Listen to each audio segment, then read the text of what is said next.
Since this month's show is focused on technology, it is important to take a couple minutes to further discuss this topic. I have gathered 4 students, Eliza Vermani, Kaden Bugwalter, Megan Wartella, and Eli Manzetti, to be student representatives of Hempfield High School in a panel discussion. First off, I just want to say thank you so much for being here today. And first, I just want to start off with the topic of the iPads in school. So each student has their own personal iPad in the high school. How do you think this helps better your education? Do you think it helps or hurts how you learn? Hayden, what do you think? I think the iPads are a great tool. They have the internet, and obviously there's a specific app store, so it's not as easy to mess around. So kids are able to do research, use Google Docs. They have all the necessary tools to learn and do projects and stuff like that. Yeah, for me it's similar. I get to organize my thoughts much easier using Word and Google Docs. Writing's easier. I take all of my notes on the iPad, so it's just a nice tool. So do you think that makes it harder for the teachers, having to constantly be checking the iPads and looking at what everyone's doing and constantly monitoring what's going on? I don't think it's any different from a normal test. You taking a paper test, you can still look at the person next to you, and that's just as hard to monitor as the iPads, in my opinion. Yeah, I would say about the same thing. And sometimes even with the iPads, I would say it's easier because if you see someone in the way back of the class, glancing at the person next to them, teachers don't always spot that because they're not always looking at the way back of the class. But with the iPads, they have a view where they can see every student's screen at the same time, so it's very easy to catch a cheater very quickly. Another thing that's very prevalent in the school system that Hempfield has recently adapted to is choosing classes online for the next year. So we started using class choice. So I just kind of want to hear your opinions, whether or not you think class choice is helpful or if you think it's kind of a waste of time. What do you guys think about class choice?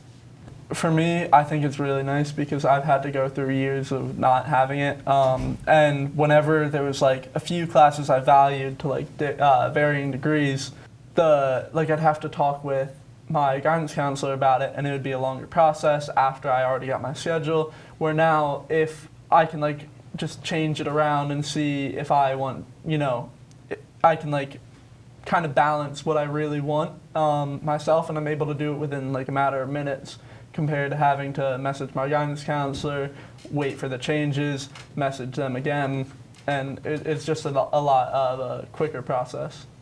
Yeah, I think class choice is great. Eliza and I, since we're sophomores and freshmen and it came last year, we never had to pick classes without class choice, but it's a really good tool. You're able to go in, you're able to see all the classes and a short description of what they are, so it makes it super easy to see the classes that you might want to take or might be interested, and just choose the ones that you want. It's super quick, it's super efficient. To learn in the classroom, a lot of students find it very beneficial to listen to music or wear AirPods and stuff, and that's another aspect of technology, is not just the screen but also the headphones and the Apple Watches and stuff like that. So specifically to music, do you think music helps with the learning in school and staying concentrated? I would say it depends on the noise around them. If it's a very noisy classroom and a student wants to listen to classical music, then yes, I think listening to music then should be encouraged because it might help the student actually focus instead of eavesdropping on the conversations around them. But if it's a quiet classroom and there's not, or the teacher is trying to teach and the student is trying to listen to music, I don't agree with that. I believe that headphones should not be used in that instance. Yeah, I think when doing work, it's really helpful to have music just plug in your AirPods and then just listen to music. It helps you focus. I feel I get stuff done a lot faster and easier with that then. I think for me, it really depends. I know my calculus teacher, he plays music a lot, and it helps me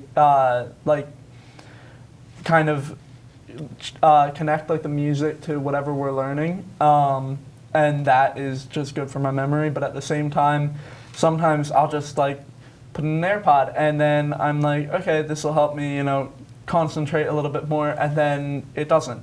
But sometimes it does as well. So it really depends, I think, on the person in the day. It's not very much universal.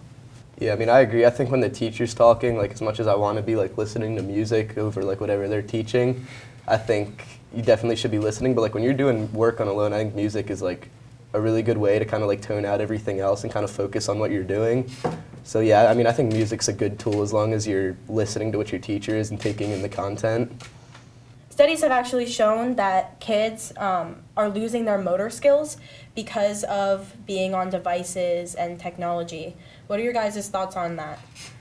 To just have kids like typing on an iPad, that's a very repetitive motion, and it's easy to just like, I've been using technology for so long now that I can just do it without even looking, but for a little kid to do that, I don't know, I just feel like it would mess with some things later in life. What do you think can be done to help with like the motor skills? Do you think we should just get rid of devices for little kids altogether, or do you think that there are like therapy things that can be done? Like how would you go about helping the kids with their motor skills?